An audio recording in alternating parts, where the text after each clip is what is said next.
Abonnez-vous à la chaîne YouTube, cliquez sur la cloche de notification pour nous suivre en temps réel, partagez, aimez et commentez la vidéo. Donc su ma toogee gis loo xam ne dafa ayib te gisuma ma xaar gisuma matukaay wala lenn yu ñu ci war jël ñuy jël wala jël position te ma xam ne liy raam ci ñag bi la jëm te suy këppu suñu ñëpp lay këppu ma jël position sans calcul mais du dama ko def comme ni ma ko waxee rek bi ma doon def interview c'est pas parce que dama bëgg jouer au guerrier wala au téméraire wala au stoppeur wala kuy damm tànk non dama ko def parce que je me sens obligé de le faire. mais sa sortie yi dafa violente. Commencé nga tàmmal gars yi bu kenn déconné nga génn dal ci kawam rek ñu buub ko.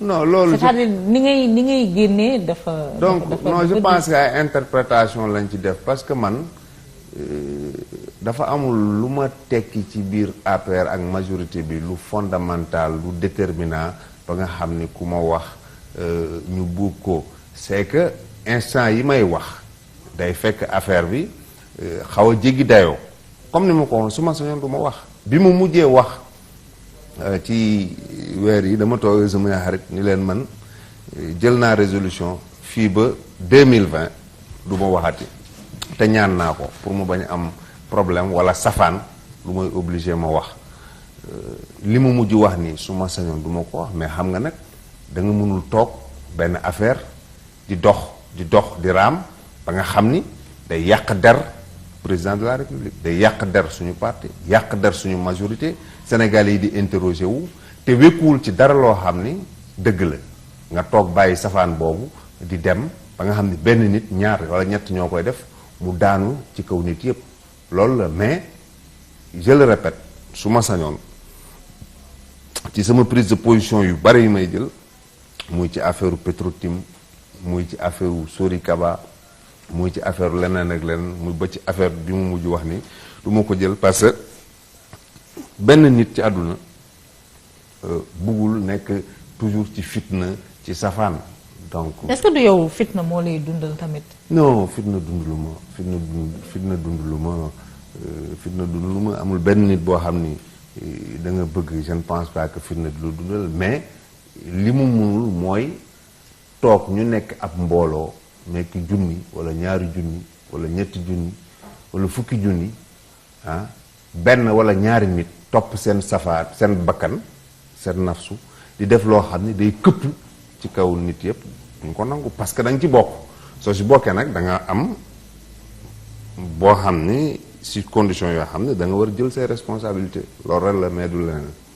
mais dafa am lu ma découvrir tey yàgg ngaa ñëw ci samay invitation yow rek yaa daan ñëw yaay dawalal sa bopp ñëw mosuma la gis nga ànd ak sécurité tey ma gis la nga ànd ak un homme chargé de ta sécurité te lan la tu te sens menacé tu es menacé non parce que xam nga comme li ñuy wax rek tubaab li muy wax commencé ragal non tubaab li muy wax di ko wax tu mets la main dans un guêpier am na fu ma dugal sama loxo xam naa ni du caaxaan xam naa ne am na ay risques fagaru la rek balaa ñu may yoxosu wala ñu may bett parce que xam naa fi ma dugal sama loxo du politique kese. c'est des enjeux non du politique c'est des enjeux financiers énormes laa teg suma loxo laa wax donc damay fagaru donc loolu defe naa bon. xam nga xaru daganul aussi nga xam ne am na risque yoo mën a encourir te peut-être pas fondamentalement mën na jógee fi nga ko xalaatee wala fi nga séqee coow mais mën na jógee feneen ñu profiter ci def la leen ma fagaru donc loolu du ñàkk fit parce que benn nit la rek mënoo xeex ak lu la bett mënoo xeex ak lu ñu lay yoxosu donc nga fagaru. mais boo demee aussi ba di envisager le pire.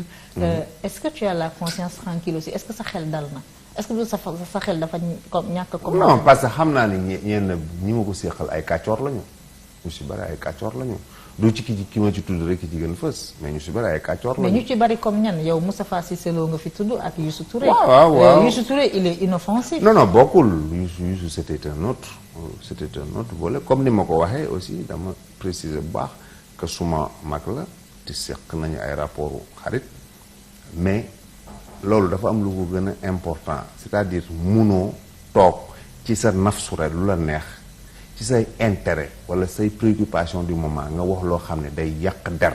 mais dinañ ñëw ci loolu mais balaa ñu ñëw ci problème mu sécurité bi c'est-à-dire boo nee da nga laal des enjeux des intérêts financiers énormes da nga dugal sa loxo dans un guêpier ñun on voit la vitrine c'est Moustapha Cissé Lo derrière Moustapha Cissé Lo c'est au-delà, il y a quoi c'est au-delà. mais au-delà il y a quoi c'est au-delà, non il y a quoi, c'est même pas peut-être opportun de le dire comme je l'ai dit man mots yi ma utiliser mots yi may utiliser yëpp c'est pas sous le coup de la passion de la colère wala ay défante parce que dafa am benn pression bu importante mooy mun a tout ce qui se passe c'est pas un problème d'APR c'est pas un problème de guerre interne c'est pas la politique man du ma am ay défaut c'est-à-dire un peu respecté naa Sénégalais yi ba nga xam ni ay man mënuma am problème de parti APR loo xam ne dañu ma ciy gis parce que j'ai même pas l'ambition d'être un conseiller municipal awma clan APR awma àndandoo awma mappandoo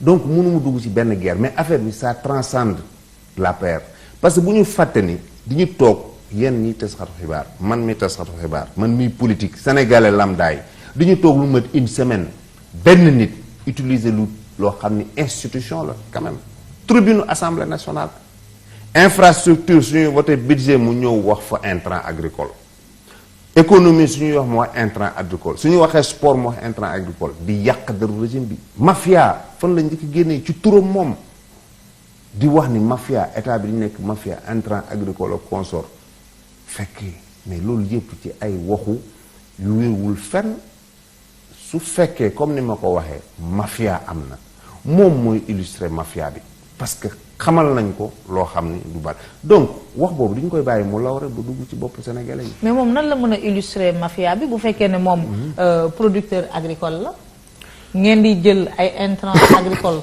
di ko jox ay producteurs di ko jox ay hommes d'affaires lan moo tax moom waru si en l'occurrence Moustapha Cissé Lo waru cee mën a bokk aussi c'est quoi le problème gis nga may benn affaire awma prétention joxe leçon de morale wala lu may conseil mais gis nga faut toujours se méfier ci scène politique sénégalaise bi ñu nekk les plus grands donneurs de leçons ah c'est les plus grands tortus ñépp ñi nga gis ni dañuy taxaw di wax affaire éthique affaire truc te Moustapha Cissé Lo dégg naa ko tey tax assemblée ni su ma rusu woon président Macky Sall naa porte plainte yaa xam mais Moustapha Cissé Lo même xale yu juddu bari ki dem xam nañu amul ku mu rus amul benn doomu aadama ci Sénégal bi ngay dund am sa dignité am sa réputation am sa famille man ma yëkkati li ma wax ko te mu leer ko ne li ma wax comme ni mu ko waxee moo ko wax de ay kàcc la nga toog di ma seetaan di wax da nga rus nit doo seetal sa der moom ci boppam xam na lépp li ma wax document à l'appui 4531 tonnes yi ma wax mais ay kayitu leer la moo ko jël xam na ko Moustapha Cissé Lo su ma ko tuumaloon lenn loo xam ne teguwul ci yoon nga daf may porter plainte te comme ni ma ko doon waxee ñi wax ni peut-être dama joxe information yu ëpp woy affaire bi mën na wëlbati ko contre ñun et consort 10% de li ma xam ci moom laa wax 10% il faut banditisme moom yooyu muy def ak procédé wu menace ak chantage mais du ci semence kese la ko yemale ak intrant agricole am na feneen ak feneen ak feneen fu mu ko def mais loolu mu mënul nekk au nom de quoi parce que maa àndoon ak président Macky Sall 2008 maa futti woon sama dana taxaw xeex et après. mais aussi y a des prises de position de Moustapha Cissé Lo yoo xam ne. mën nañu jàpp ne politiquement c'est légitime bu fekkee ne yéen moom mii ñu dàqoon Assemblée nationale. mu taxawoon Assemblée nationale jiite la révolte. contre le pouvoir libéral. mu conquérir le pouvoir ak Macky Sall bu fekkee ne moom dañ koy xañ jël ñeneen ñoo xam ne c'est des militants de la 25e heure jël ñeneen ñoo xam ne dañoo wàlliyaan ñu xañ ko ay avantages jox leen ko mais en tant que militant politique il est en droit de se frustrer bu ko neexee mu frustré wu ba pare on est en démocratie ku am lu la metti fokk nga wax ko même si je ne suis pas d'accord avec les procès de procédé de Moustapha Cissé Lo. Je trouve que l'Assemblée nationale c'est une tribune illustre boo xam ne boo fa toogee faut pas faire comme Djibril War di solder des comptes politiques et personnels di def affaire yu ñàkk fayda yooyu mais nga wax lu amal askan bi njëriñ. D'abord dafa am ay précision historique important ñu war def Moustapha Cissé Lo bi muy ñëw ci président Macky Sall ah mën naa jël publiquement à témoin sama mag Aline Badara Cissé fa la ma fekk ça c'est un même su ma fa fekkul woon ma nekk parmi ce qu'on appelle les militants de la 25e. Mais il a eu le mérite d'avoir été là. bàyyil ma yeggale rek dama ni la man fa la ma fekk te am na ñeneen ak ñeneen ñu fa fekk ñoo xam ne ñoo ko jutu fuuf ci président Macky Sall. Ensuite c'est totalement faux de dire il a dirigé la révolte. Diriger la révolte xam nga man est-ce que xam nga man du man maa wax. Cissé Lo ak Mbaye Ndiaye bañ leen di dàq assemblée fii la ñu fekk non waxuma loolu weddiwuma ko de dama ne du man maa taxaw fi publiquement tuumaal ko ni da doon laaj 200 millions wadd bañ mais jël ay méthodes radicales dàq ko xam nga du man maa ko wax. C'est-à-dire comme ni ma ko waxee gis ni il faut pas ñu falsifier histoire APR. Histoire APR amul 20 ans amul 30 ans fukki at la am lépp fi la ñu fekk ça c'est totalement faux de dire qu'il a dirigé la révolte. Il fait partie des dirigeants. D'accord, il fait partie de ceux qui ont dirigé la révolte. Ça du ma ko compter mais Maïmouna est-ce que parce que bokk naa ci ñi doon xeex ak Macky Sall aujourd'hui j'ai droit à prébande bu nekk d'abord dafa am loo xam ne moo tax ma ne xeex bi du xeexu APR. mais semence yi xam nañu déglu ma expliquer la moo tax xam nga déglu ma la Assemblée nationale règlement intérieur dafa tënk ni député warul nekk ci mbirum jaay ak jënd commerce nga violer loolu ba pare taxaw di ko revendiquer maa violer loi maa tey.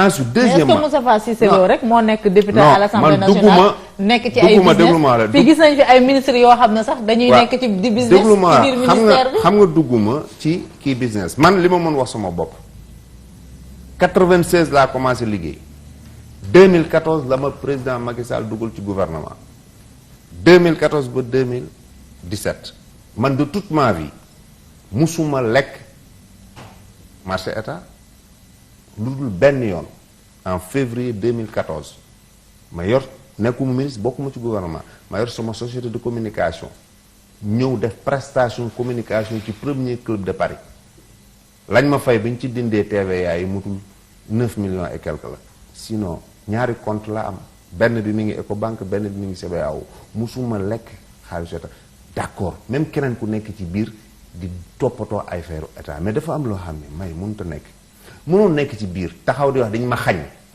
te yow dañu la jox nga lekk bay wocc ci kaw nit ñi diñ ma lii parce que tout ça ça procède d'un chantage parce que tout ça xam nga lan la parce que tout ça xam nga ni dans moins de 60 jours am na ndombo tànk bu duuf boo am da nga koy perte parce que toog nga comme ni mu ko waxee publiquement toog nga ñetti weer mënoo gis président parce que président dafa maar dafa sonn sa ay chantage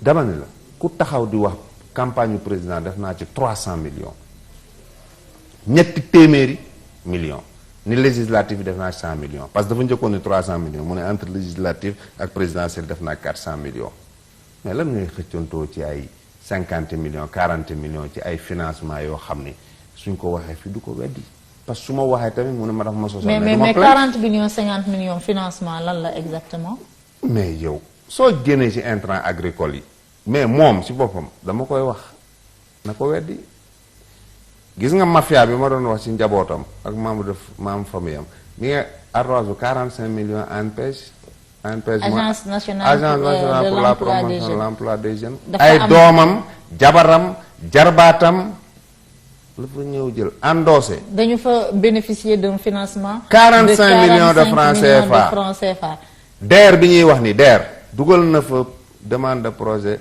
50 millions ñu bloqué ko moo tax mu dem ñu bloqué ko ndax lan mais parce que ay famille ay doomam la fa dugal créé ay fait dina dul li sam dugal ay doomam ñu bloqué ko moo tax mu dem assemblée di saaga de ki yor DER. waaw parce que démb ci benn intervention mu ngi il faut que sénégalais yi xam mais xam nga Cissé Lo tamit mun nañ ko bañal yëpp foofu mun nañ ko bañal yëpp foofu sauf ne il ne s'assume pas nee na ci waxam. il ne au s'assume nom pas. de quoi ñu jël ay jarbaat ak ñeneen di leen jox. moom mu dugal ak ay nitam ak ay militants ñu bañal ko. c'est-à-dire mais il s'assume. loolu logique su fekkoon il s'assume dafa conséquent day dénoncer jarbaat yu góor ak yu jigéen ay rakk góor ak yu jigéen ñi nga xam ne dañ leen di jox dara mu dénoncer loolu su fekkee li muy woote ci moom vertu bi muy woote ci moom bonne gouvernance transparence mi ngi ci moom mais lan moo wekk may man tey ma ne rek may mi ngi ci nguur geeg man may ay waa famille am nañu man du ma xeex loolu parce que ñun dañuy woote transparence ma ne non comme que may ay kii yoo am man tamit samay jarbaat ak yooyu leen di jox mais affaire fan lay mujjee. donc Sénégal dañ koy pàccoo Cissé Lo nee na kenn mënu koo wékk kenn mënul teg ci kawam benn dërëm boo xam ne. contribuable sénégalais la mu détourné ko. nee na bu yoroon réew mi dina jaar yoon. nee na amul lu ko waay mën a gàkkal. waaye dama ne la. laalul dara di tuumal ay député di waa laal ngeen si tonnes ak consort man ma génne ko 4531 tonnes ëpp na 1 milliard loolu. de franc CFA de. franc CFA ëpp na 1 milliard. waxal naa ko ni mi ngi yoreel ANPEJ 45 millions yoo xam ni il s'est porté caution moom ci boppam jël carte d'identité photocopie ko bind signé ay doomam. tu as les preuves de ces allégations là. mais attends j'ai les preuves man du ma sos lii lire ko lan la lire ko c'est quoi. oui mais ça c'est un document. non est-ce que dama c'est lire un ko original. lire ko. je sous-signe monsieur. nan la. prends l'engagement de me porter caution morale pour Cheikh Gallo. lii lan la c'est quoi.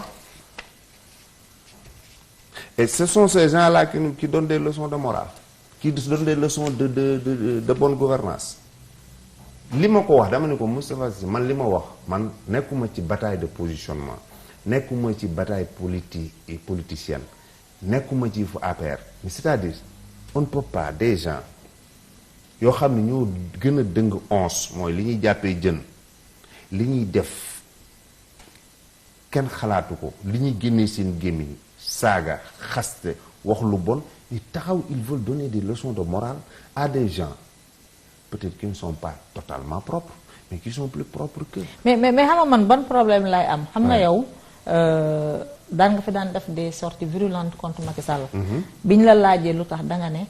parce que Macky sa mag la. mais dalaa joxul woon sa place. mu légitime. nit ñi nangul la ko. yow lan nga ëppalee Moustapha Cissé Lo dignité militante.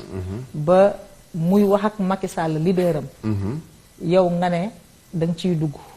d'abord yow ba nga nekkee militant. di wax li la metti man gisuma APR ku la attaqué. gisuma kenn ku ci dugg. Moustapha Cissé Lo il a le droit de s'adresser au président de son parti. même bu fekkee ne dañuy sàkku toujours wax bi. di ànd ak worma. lan moo la war a mën a may plus de légitimité pour que ngay interférer. diggante Moustapha Cissé Lo ak Macky Sall ba di ko def cible. sa question bi neex na ma trop may dama la xamal na la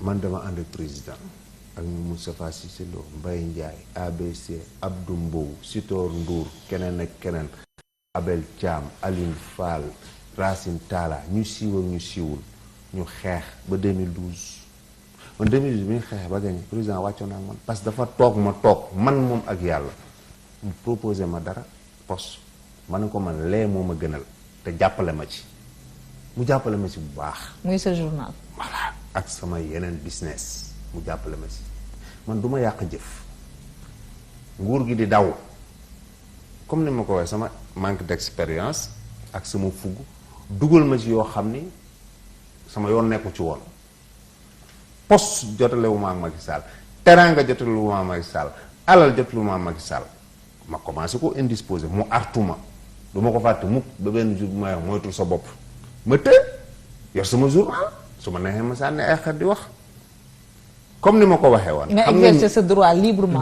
librement kenn sonalu la non déglu ma non may exercer sama droit mais xam nga dafa am ñoo xam ne Macky Sall décret di leen dàq man dàq bi ma dàq mooy daa tëj téléphone am tëj këram mais man bi may am problème ak moom mais nekkuma ci biir ba pare teg benn tànk ci biti dañ maa dàq ma dem ci biti di déconné samay déconné ba yàlla def ñu teg ci fukki weer ak benn ñu juboo ma dellu si waat nekk ak moom parce que yàgg nañ trop.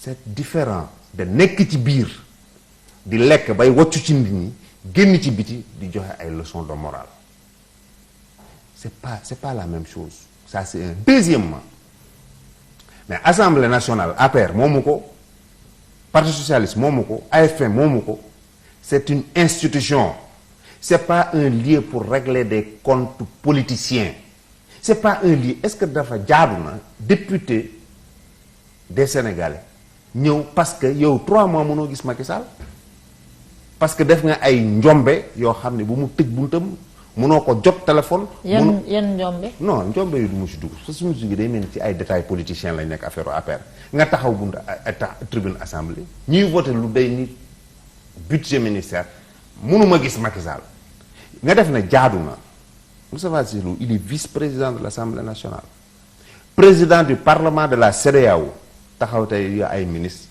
mënuma gis Macky Sall yow laay yóbbante dàqal yaa xam man je suis peut-être pas propre à 100%. nee na tu es payé par le contribuable. mais moom qui le paye moom en tant que vice-président de l'Assemblée nationale c'est une société privée moo koy fay ngay taxaw di yóbbante naa la ci président Macky Sall na dàq yaa xam yow di su fekkee waxuñu la sa côté. nee na bu la président dàqul lu ñu gis moom la. day wax gis nga Moustapha Cissé Lo day wax coow lii xam nga lan la def yàkkamti génn si. comment ça. mais parce que xam na ni man su ma dofee wala ma négligent wala lenn man j'ai 25 ans de carrière dans la presse du ma dof man du ma ñëw di wax loo xam ne wuuruma wala dañ ma déere xam na ni li ma wax yépp mais moom ci boppam am na ñoo xam ne woo na leen ñooñu ni ko mais saa waay yaa xam li mu wax. mais woo leen pour. mais parce que il faut être clair. mais woo na leen pour wax parce que dafa tiit. dafa defoon mbir yi du génn pour médiation. parce que dafa amoon benn Moustapha Cissé Lo dafa amoon benn genre assurance ni gëm na ni kenn du ko mës a porter la réplique parce que quelque part dafa nappoon nit ñi parce que nit ñi dañu doon muslu ci làmminam te pourtant man artu woon naa ko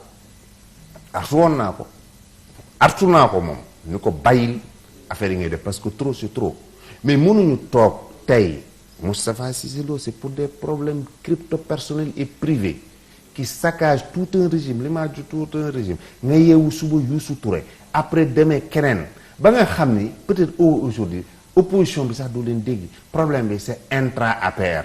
Pourquoi?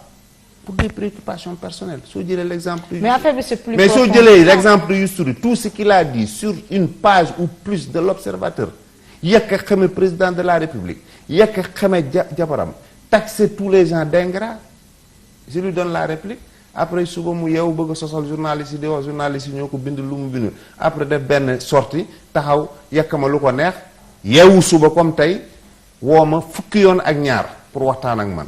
ah bon ah mais bien sûr. juste là woo. oui elle m'a appelé 12 appels sama téléphone jëluma ko parce que awma lu may wax ak ñoom. mais est-ce que woowu la woon aussi pour te dire des vérités. quelle vérité parce que barki bi ma defee affaire bi woo na ma li ma ko wax dégg na ko. parce que avant may génn parce que man du ma bettaate du ma def fu jaam avant may def li may def ma ko woo. pour wax ko lan. mais comme ni ma ko wax ci interview bi li nga wax du dëgg parce que yow man maa nekk ak Marème Faye Sall mu laaj ma la ma wax ko say nouvelle mu ne ma woowal ma woo ko paas la ko ngeen waxtaan saa fonte après am na leen lu ci sopp mais yow li nga wax ni du dëgg mu ni ma journaliste bee ma sosal ma ne ko du dëgg.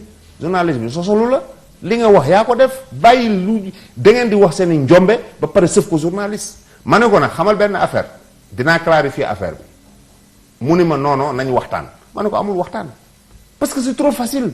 mais c'est quoi la vérité. est-ce la que vérité c'est la vérité est très simple la vérité est très simple personne n'a le monopole du bien ou du mal mais la vérité est très simple c'est des maîtres chanteurs te dañ ko yàgg def te dara fekku leen ci.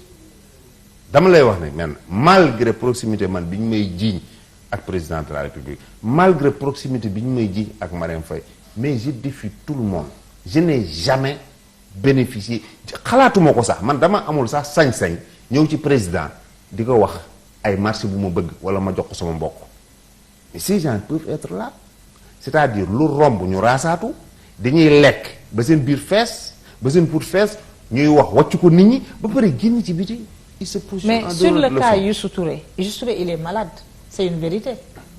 mais tout le monde est malade. Il a demandé de l'aide médicale pour se faire soigner à l'extérieur. C'est une vérité. Il n'a pas eu de retour. C'est une vérité. Mais c'est totalement il n'a plus accès au président de la République. C'est totalement On lui a fermé les portes du palais. Il s'est dit malade.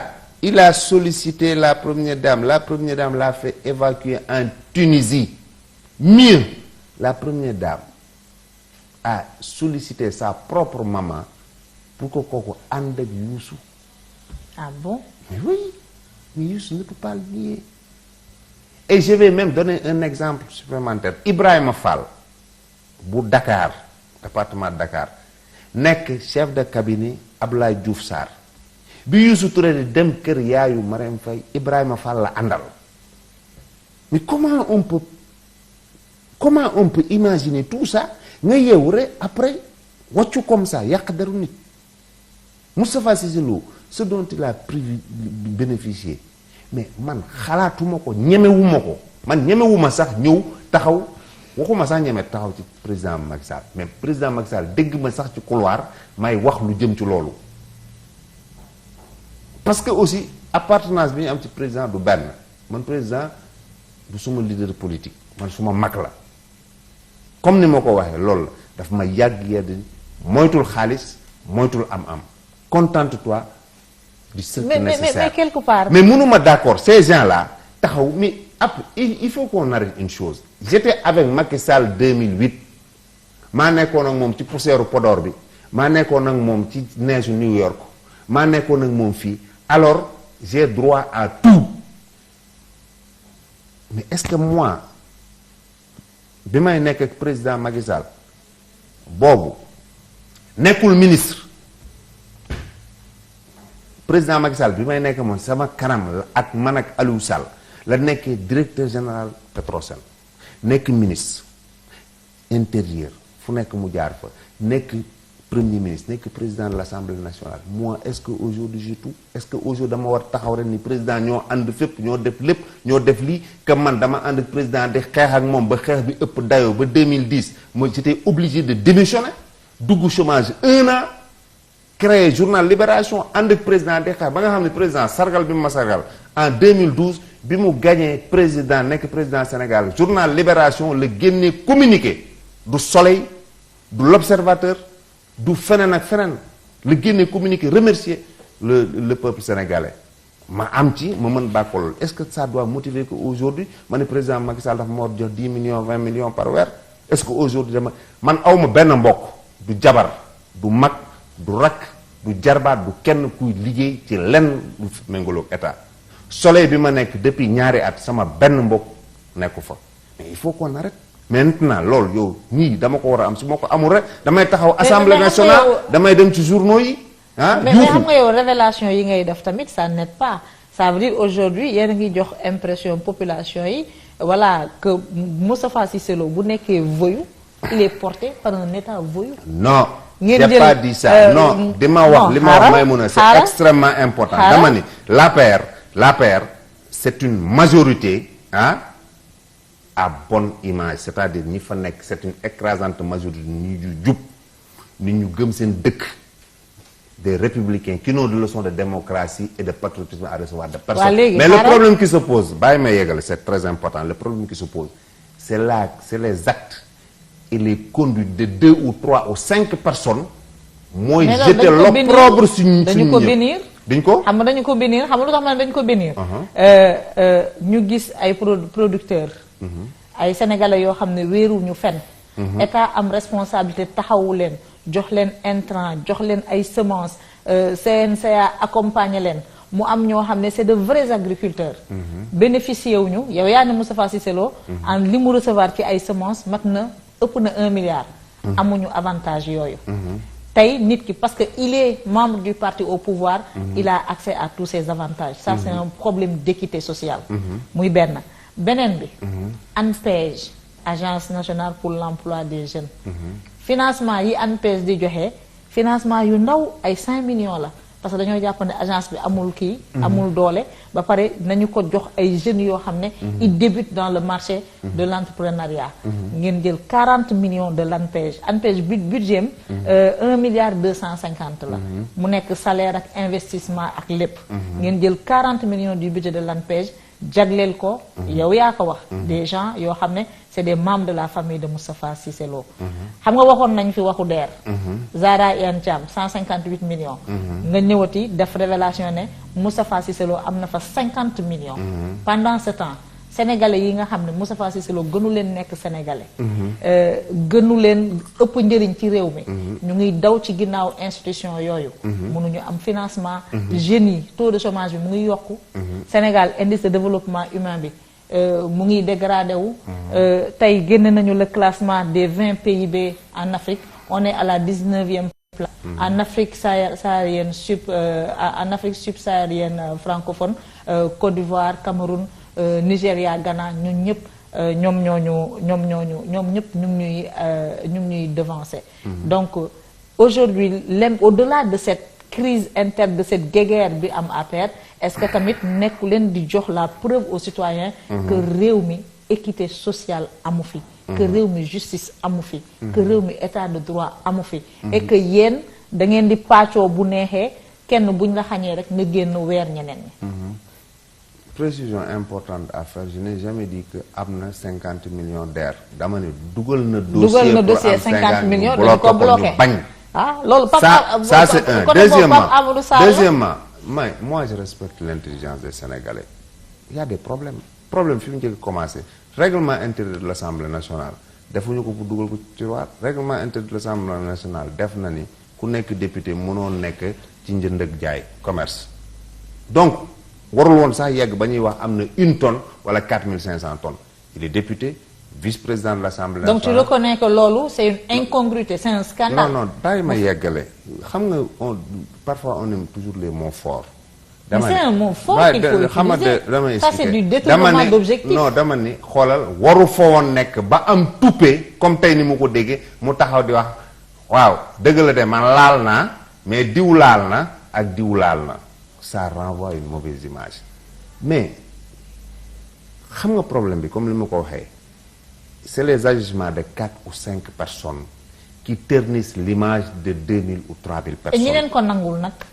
non c'est pas xam nga soo bëggoon. les ministres yi bénir pratique yooyu nag qu'est-ce qu'on fait de ces gens-là xam nga fii dañuy bëgg rek attaquer le ministre ou le premier ministre mais c'est-à-dire c'est une chaîne peut-être donc.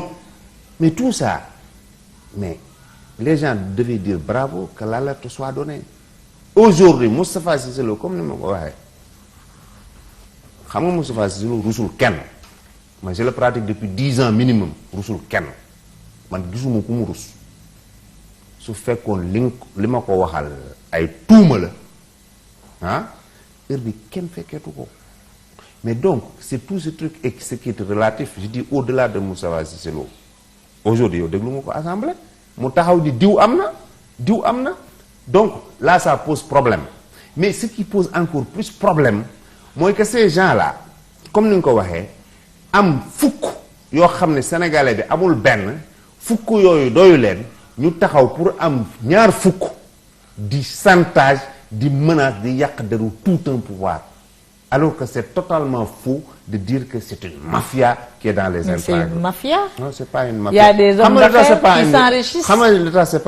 C'est pas affaire de semence moom mafia la. Non, même si c'est une mafia, je pense que chaque chose a son commencement, chaque chose a son terme. C'est-à-dire am na loo xam ni warut a mën continuer. Tout Sénégalais serait d'accord pour que mais intrant dem ci ki nga xam ni dëggante njaay. Donc d'accord nga qu'il y a quelque part une faillite dans la gestion des affaires publiques. Non bu ma ne y a une faillite dans les affaires non publiques. Faillite la. Non bu fekkee ne ki koy yelloowul jox nañu ko xañ ki ko yelloo. Non dama ni. Il y a des gens qui ont failli. Aujourd'hui c'est pas une faillite dans les affaires publiques.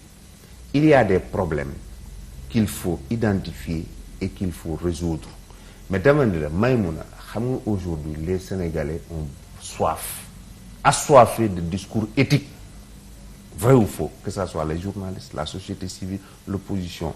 Mais il faut que ce discours éthique soit porté par des gens qui ont de l'éthique. Mais mënuñu toog fii que ce discours éthique soit porté par des gens qui sont les plus tordus. C'est ça, mon argumentaire. Et en revenant à Moustapha Cissé Lo, on ne peut pas. Moustapha Cissé Lo, c'est le plus grand donneur de leçons de ce Sénégal. Et toujours sur un propos insultant avec l'invective. Et aujourd'hui, c'est démontré que mënu ko weddi su ko fekkoon daf ko mën weddi mais dañuy yóbbu ci yoon ñi ko dañuy yóbbu ci yoon qu'il est trempé dans tout. Et la base de li muy œuvre may c'est quoi c'est des membres de sa famille sa famille biologique waxuma sax sa famille politique, on ne parle pas de militants. Lépp loo gis concernant Moustapha Lo sur les dizaines et des dizaines de dossiers que j'ai vus, quelque chose te frappe. Quand il y a une liste, il n'y a que Lo. Quand tu te renseignes, c'est ses enfants, c'est ses épouses. Et cette personne-là qui se met à l'Assemblée nationale, devant les télés, à la radio, kooku turbo lu concerné Moustapha Cissé Lo soo ko gisee ci kayit li lay njëkk a frappé su amee liste ci lu muy demandé sant yi loo la soo gëstoo ci loo yi doomam jabaram. Et kooku moom mooy taxaw Assemblée nationale moom mooy toog ci télé yi moom mooy teg ci rajo yi di distribuer ay satisfecit de ku jub ak ku dëng. moom nee na commandé nañu audit fële ca commission CEDEAO. li mu def CEDEAO li mu def décerné nañu ko satisfecit les gars ñi nga waa parlement ba dañoo bég ci gestion am amul dara lu ñu ko mën a imputer ci comme faute de gestion. li mu def CEDEAO bis bu feesee ci mbedd mi deru Sénégal yàqu. c'est-à-dire. loolu kay amul c'est-à-dire. li mu def en 4 ans ci CEDEAO. lan la def CEDEAO. mais ay njombe. yoo xam ni xoolal soxlawul yaa xam di ko wax soxlawul keneen di ko wax day génn. ce sera à la dimension ouest-africaine ay njombe la def moom ci boppam xam na ko moom xam na li mu def ci ay mission njuuj njaaj yi mu def su génnee fii deru Sénégal mooy yàqu dañ ci tudd Moustapha Cissé Lo mais Sénégal la ñuy wax ak ci environnement ouest-africain boo xam ni peut-être du ñëpp ñooy suñu nit moo tax man l'affaire là ça dépasse ay affaire u APR mais chacun xam nga may yow mën nga nekk taskatu xibaar keneen nekk la société civile nekk dans une position keneen nekk dans l'opposition mais on est tous capables d'indignation. Discours imam ki lay jiite dafa am loo koy nawee dafa am looy gis ci moom lu supérieur lu nekk ci yow mais mënuñu toog fii quels sont les donneurs de leçons ñan ñoo fi woote éthique ñan ñoo fi woo njub ñan ñoo fi woo compagnon de la liberté ñoo àndoon ak Macky Sall xeex ñun nos valeurs alors que dans les faits dans leur comportement dans les actes qu'ils posent tous les jours c'est des gens qui sont tordus. Moi c'est ça qui m'indigne. Moi je le dis dama ko wax man su man publiquement ma baa ko man musuma laal marché état. mais au-delà de Moustapha Cissé Lo Yaxam oui xam nga ñoom Cissé Lo ñoom Moustapha Diakhaté ñoom Youssou Touré dafa am benn point commun bu ñu am. ñoom ñëpp dañoo mënatul accéder ci Macky Sall te tey bari na ci seen parti bi ñuy jooy loolu. Président dafa dem ba jox nit ñi l'impression que bi mu jotaatee ci buumu nguur bi dafa tëju kenn militant yi mënatuñu ko jot nit ñi mënatuñu waxtaan ak moom mënatuñu laamisoo ak moom nañu ko melowoon ak ñoom ñenn ñi sax dañuy dem ba naan daf leen wor. Est-ce que loolu aussi nekkul un problème politique boo xam ne bokk na ci li nar a sonal ci li nar a sonal ci li nga xam ne moom mooy parti bi beneen bi tamit yaa ngi naan ñoom Moustapha Cissé Lo 2 personnes c'est des cas isolés mais c'est pas des cas isolés ñoom Moustapha Cissé Lo ci biir APR dañoo représenter un courant te courant bu ci nekk ligne de succession la mu mel ni malgré les mises en garde malgré les limogeages malgré les actes de punition yi nga xam ne président Macky Sall mu ngi koy brandir mu mel ni am na benn tension buy jax biir APR et que loolu noonu lu ñuy gën di dem dafay gën di doon lu explosif. ci premier pàccu question bi li ma ciy tontu xam nga waxoon naa ko ci interview bi fonction président de la République partout dans le monde c'est noble mais dafa ingrat aussi mooy président Macky Sall benn nit la rek Macron benn nit la. waaw mais ñoom nee nañ dafa changé. bàyyil ma yegg bi mu amee deuxième mandat ba tey. kenn xam bàyyil man ma jox suma impression Trump benn nit la waaye man président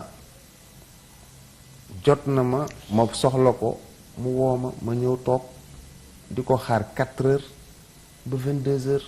waaw mais yaa ngi koy gis bàyyi ma expliquer la 4 heures ba 22 heures xam nga lan laa amanteeg moom sonn naa nuyoonte prochaine fois mais dama calculer ni ci diggante boobu 16 heures ba 23 heures ñenn ñi mu privilégié gis leen parce que loolu mënul woon xaar compréhension dañ ci am d'accord soo demee ci diaspora bi soo ñëwee tey Sénégal ci département yi que am na ñuy kaas loolu mais la faillite ne se trouve pas au niveau du président Macky Sall faillite bi mu trouvé ñun les responsables intermédiaires yi nga xam ne ñoo nekk diggante président ak yeneen gars yi président li mu mën mooy day toppatoo benn cercle mais cercle boobu su leen toppatoo beneen cercle bi ciy topp mais ñi mu toppatoo ñoo leen toppatoo ñooñu donc su fekkoon que xam nga man président su ma takkalee ndombo tànk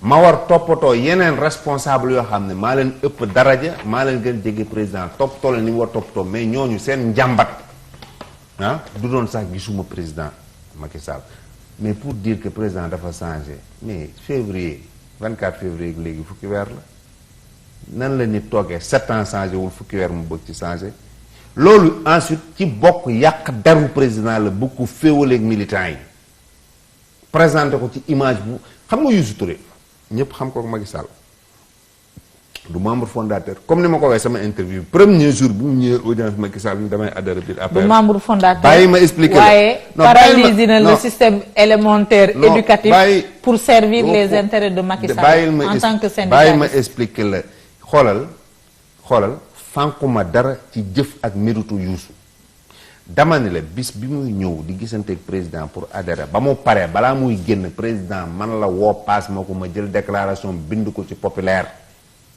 mais ku mel noonu ba pare ànd ak président xeex ba président gañ kooku su taxawee wax ci président fànn yoo xam ni day projeté image yu ingratitude mais loolu day def effet bu garaaw ci militants yi ba nga xam ne ni yaakaar bi nekkatu fi APR yaakaar nekkatu fi donc c'est ça le problème la faillite ne se trouve pas parce que man président Macky Sall jaralu ma sama bàmmeel te gis nga xam nga léegi jamono vaar la ñuy wax loo fi wax ñu enregistré ko man présent bi tey du ma jaralu ma wax loo xam ne du dëgg su ma wéetee sama biir ne du dëgg mais dama ni peut-être problème yi nu ñu koy résoudre président gën a jéngu jot récupérer waat parti wam déglu ma la récupérer état ku ko ŋànk mënoo am jot l'état est lourd.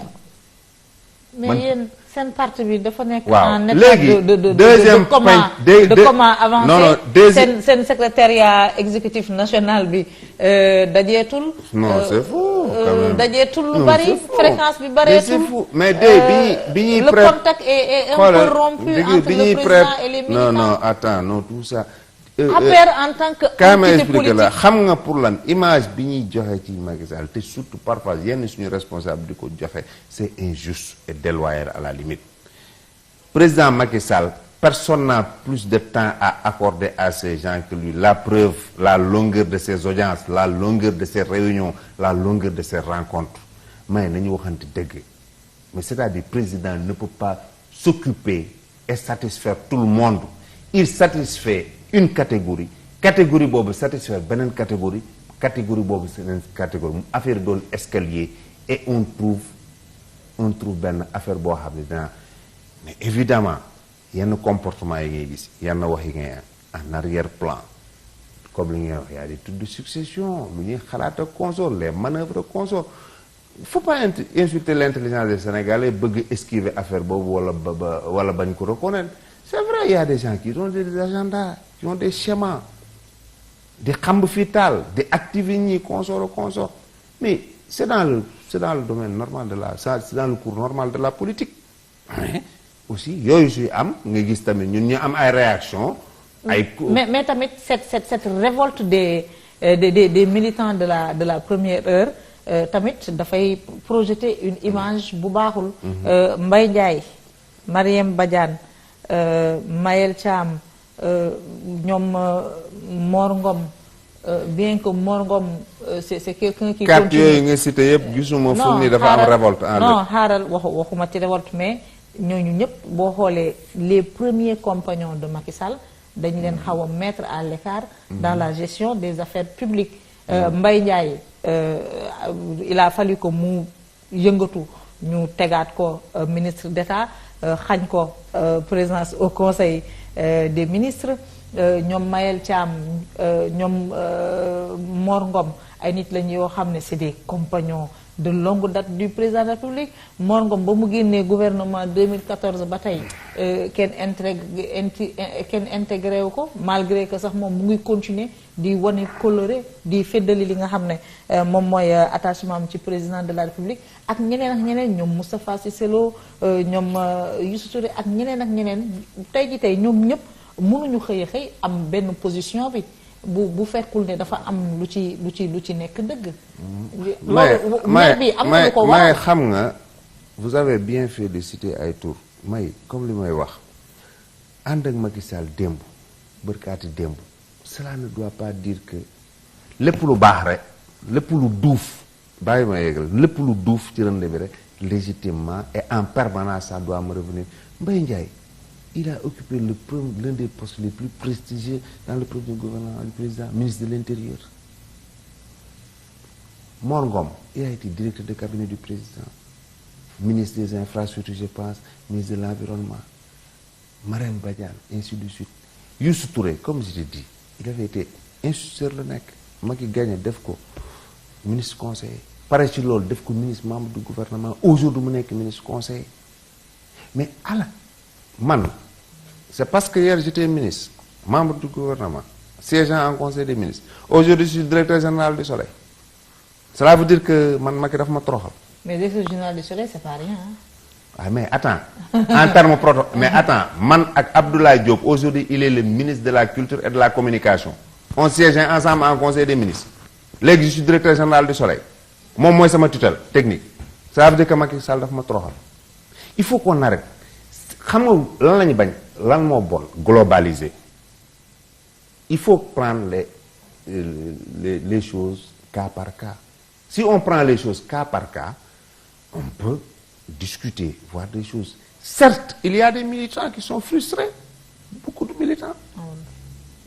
Dans la diaspora, à Dakar, à l'intérieur du pays. Il y a des responsables intermédiaires qui sont frustrés. Il y a des responsables de premier. Dama ne soo ko jëlee tënk soo demee ci diaspora bi am na militant ak ay responsables yu frustré soo ñëwee Dakar am na ñu frustré militant responsable intermédiaire militant de premier plan. APR va mal, Dakar va mal.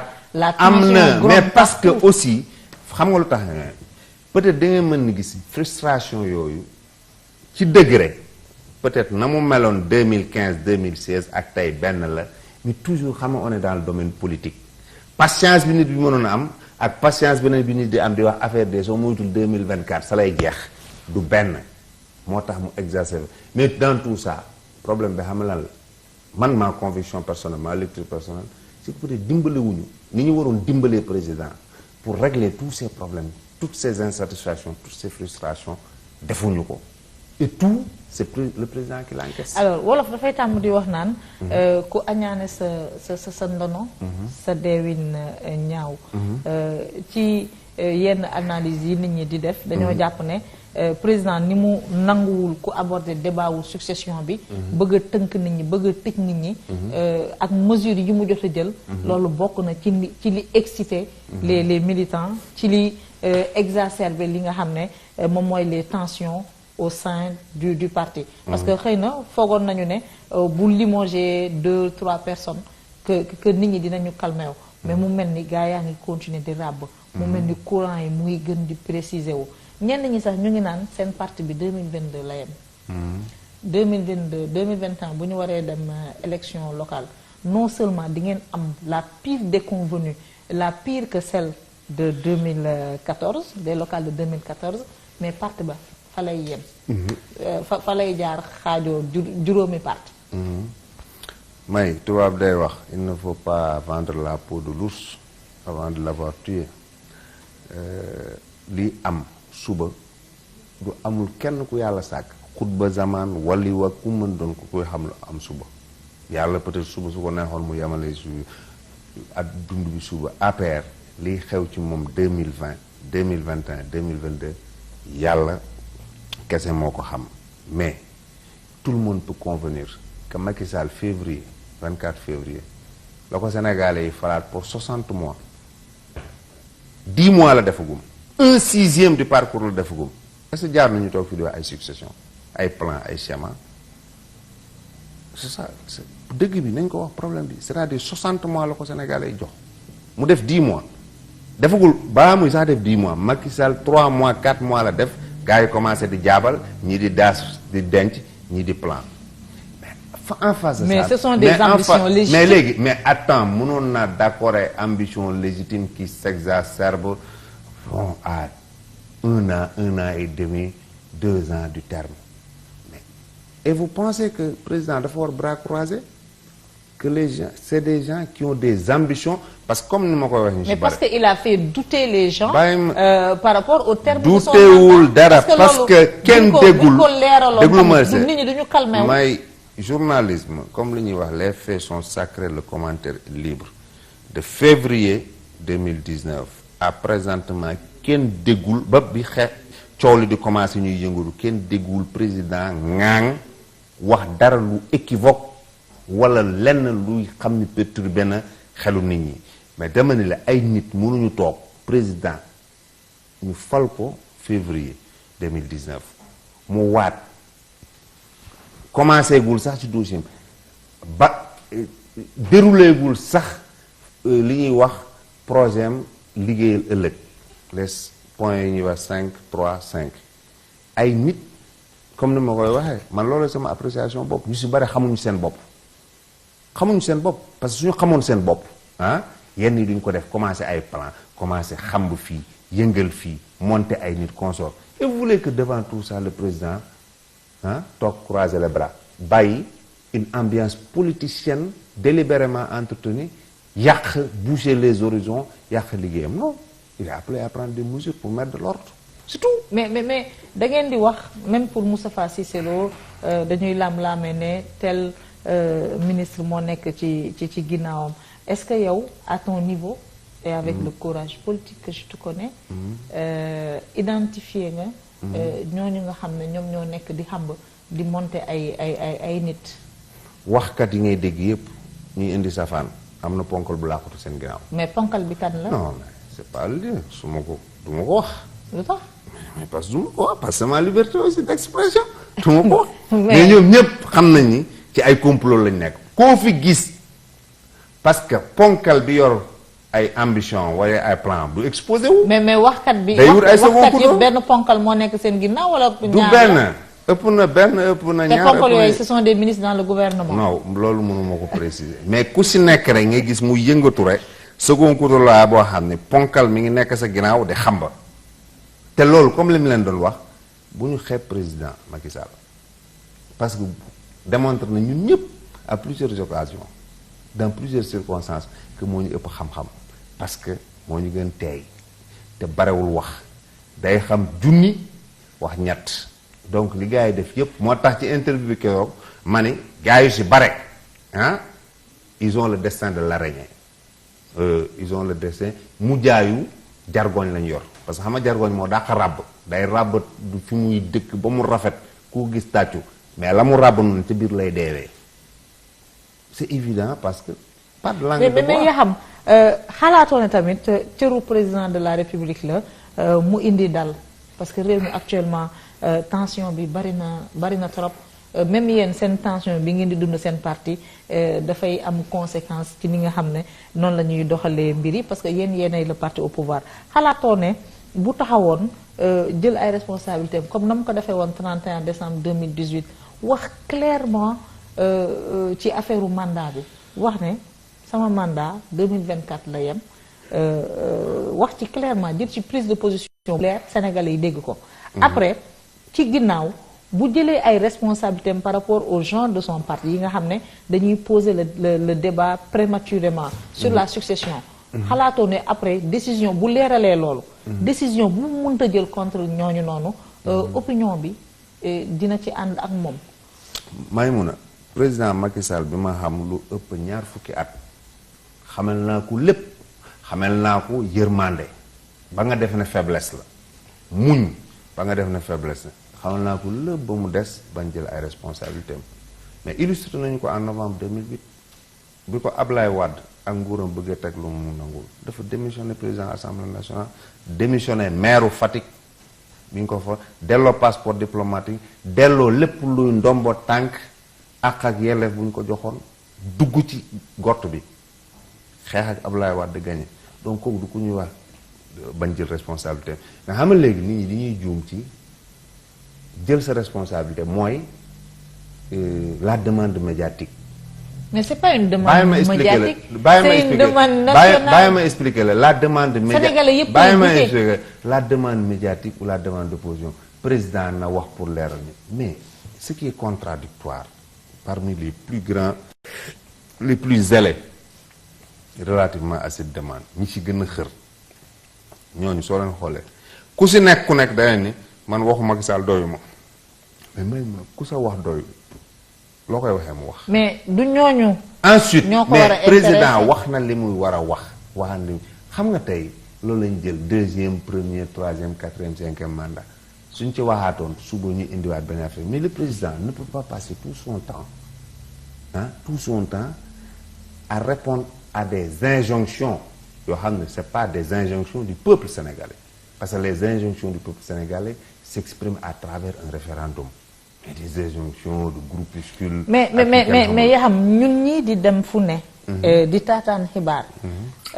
benn affaire moo leer. bareetul sénégalais booy wax. te waxu la ne Macky Sall dafa bëgg troisième mandat et c'est grave sànq bi nga naan président Macky Sall bi ma xam nga lan laa foogoon ne loolu ngay wax danga naan président Macky Sall bi ma xam ànd ak moom plus de 20 ans nekkul koo xam ne dafay jalgati constitution. nekkul koo xam ne dafay laaj loo xam ne yelloo ko man dama foogoon ne foofu nga jëm parce que yow xam nga ko te xam nga ay valeur am may da nga wax benn affaire ni yéen néew na sénégalais boo leen laaj mun la lii bul ma laaj chiffre de non du ma la laaj chiffre parce que loolu su ma ko laajee tamit je suis pas franc-jeu parce que réaction attitude journaliste yi nga yor te man loolu yàgg naa ko def man tamit mais parce qu'on est en démocratie benn avantage dañuy am benn valeur benn lu extraordinaire nit li Sénégalais mais soo demee taaxan kenn ku ne a le droit de dire ce qu'il pense mais comme li ma la ko wax rek est-ce que le président peut être là gàddu état ni mu diisee gàddu problème mu Sénégal yi ni mu taree sollicitation yi préoccupation yi nekk benn nit ba pare bëgg di répondre ci ay injonction loo xam ne wax nga ci waxaat yi c'est des préoccupations politiciennes qui intéressent à la fois des gens de l'opposition mais ensuite plus particulièrement des gens en notre sein parce que comme li ma ko waxee mais calcul yi ak schéma yi ak plan yi ça s'est exacerbé mais président bi ma xam na li muy def xam na fi mu jëm et puis 2012 à 2019 bi ñu nekk ci juróom-ñaari at ban jalgati la fi président Macky Sall def. donc du jalgati. non waxuma dugguma ci loolu parce que xam nga may comme ni ñuy wax rek xam nga ci kii lañ nekk da nga ma bëgg a roof galgal ak consort. non roofuma la galgal dama ne le ban jalgati mais c'est-à-dire non nit mais nit xoolal nit lan la xam nga nit par exemple du colin gi déglu ma la du colin gi. du alal gi mu yor wala leneen mais nit li ci gën a important jëwam la réputation mais réputation président Macky Sall xam nañ ko ñun. xam nga lan laa xalaat. souvent quand le débat se pose man dama naan. Macky Sall am na intelligence politique. am na génie politique. Macky Sall il sait lire les cartes. il connaît la géopolitique. que Macky Sall bii ma gis. xalaatuma ne. ak ni mu xamee Sénégal. ak ni mu dundee mutation politique sociologique yi am Sénégal. ak na mu fekkee la xewoon ca Abdoulaye Wade. te tey ji tey Sénégalais yi niveau de conscience bi gën a yokku. man damay wax ne xalaatuma ne. une seule fois. mu xalaat 2024 jot. 2023 jot mu ne day laaj beneen mandat. tout en sachant que même bu ko texte constitutionnel bi permettre loon même bu ko conseil constitutionnel naroon na valider. tout en sachant que Sénégalais dans leur fort intérieur. depuis 1990 88 ah. li ñu gënoon masoon a gën a bëgg. yàgg koo sàkku mooy président bu ñëw. nga def benn mandat buñ la ko renouveler boo paree nga dem. loolu moom moo lal esprit constitution bu 2001. moom moo lal esprit constitution bi nga xam ne voté nañu ko ci atum 2016. man su ku ma laaj. ma conviction profonde. su ma doon analyser loolu laay wax. yow boo doon analyser. lan ngay wax selon le vécu que tu as. avec Macky Sall.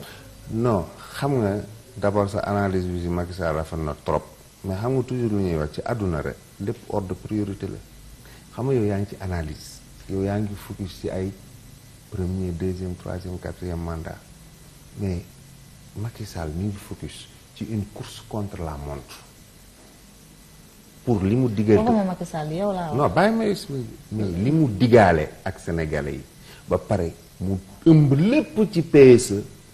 mu génnee ci loo xam ne moom la tuddee liggéeyal ëllëg di 5.3.5 loolu la bëgg a finaliser. pour bàyyi Sénégalais yi un legs. man li ma xalaat. non xaara non loolu la bëgg a finaliser pour marquer empreinte am bàyyi fi un legs. loolu yaa ko wax man wax ma dama ni la président. mais c'est quoi l'objectif alors. mais attends mais l'objectif c'est de yeggale li mu wax ak Sénégalais yi. mooy bàyyi fi. non l'objectif mooy dama ne dafa teg. C'est le premier président de l'histoire du Sénégal ñëw teg un plan Sénégal émergent dawal ko ci 7 ans yu jéggi dayoo ñëpp approuvé fii xam nga ni Banque mondiale Fonds monétaire international du ñu xaritu kenn lan lañ nekk affaire teg nañ ko ci yoon. xaritu ki leen di fay déglu ma la teg nañ ko. xaritu ki leen di fay non bàyyi na la teg nañ ko. ci lu mën tegu ci yoon ñu ne bravo nee nañ bravo mu yégal loolu.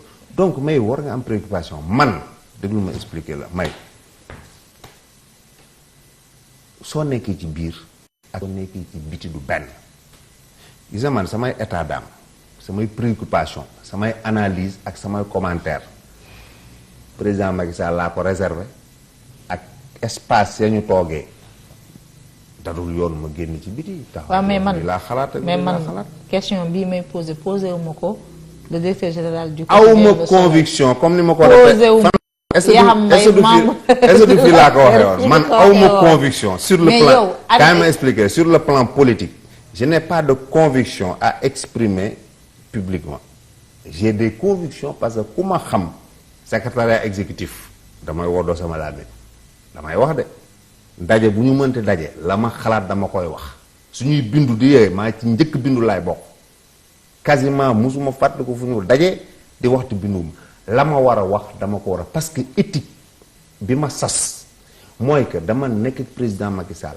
nekk ak ay sama nawle consort la ñuy wax sama conviction dafa am fa ma koy waxee foo xam ne dafa muur malaanu sutura. man dinaa bàyyi sax poser question bi non déglu ma wax la xam nga man mënu ma nekk déglu ma expliquer la may mun a mënu ma nekk di xare ak ñi nga xam ni lu ñu war wax ci biir ñuy génn wax ko ci biti ba pare ma ñëw taxaw ci biti di wax loo xam ne mën naa ko wax ci biir. waaw passons parce que yéen affaire mandat bi on dirait que daal moom mooy. wax boo xam ne kenn du ko laal non digression la mais yaa xam.